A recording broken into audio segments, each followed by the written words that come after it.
I'm Amy Cherry. This local news is a service of Flagler County's Toyota dealer, Beaver Toyota, here to wow ya. A Palm Coast man enters a plea in the shooting death of his cousin last year. John Arking reports. Clarence Murphy Jr. was originally charged with first-degree capital murder for the September 19th death of Ahmad Rashad Laster outside Laster's home following a brief argument. But in exchange for his plea, the charge was reduced to second-degree murder. Murphy was caught on surveillance video shooting Laster in the head and was identified by family members. Murphy faces a minimum of 35 years in prison when he is sentenced May 31st. He could also face up to life behind bars and is likely to do more than the minimum as the murder was committed with a firearm. Murphy also has a long history of felony convictions. From the WNZF Newsroom, I'm John Arking. This portion of WNZF Local News, a service of the Daytona Beach International Airport. Fly to the Big Apple in a New York minute on JetBlue from the Daytona Beach International Airport.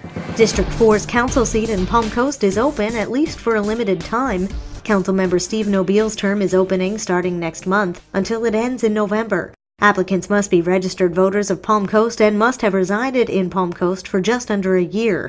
If you're interested, you should know regular council meetings happen on the first and third Tuesday of every month at 9 a.m. Workshops happen on the second and last Tuesdays of every month. You must apply by May 23rd. Council is expected to vote on a replacement in early June. And that process won't be secretive. Palm Coast's approach when it comes to replacing City Manager Jim Landon will be open. Interviews for a potential appointee will be conducted in open public workshops with all of council present. A city attorney said in the past that as long as the vote was conducted in an open setting, the process can be closed door. That approach led to appointments, but some say it violated the Sunshine Law. Palm Coast Mayor Melissa Holland is a big fan of the open approach. She says that's how the seat left vacant by the death of her father, Jim Holland, was filled not even halfway into his term.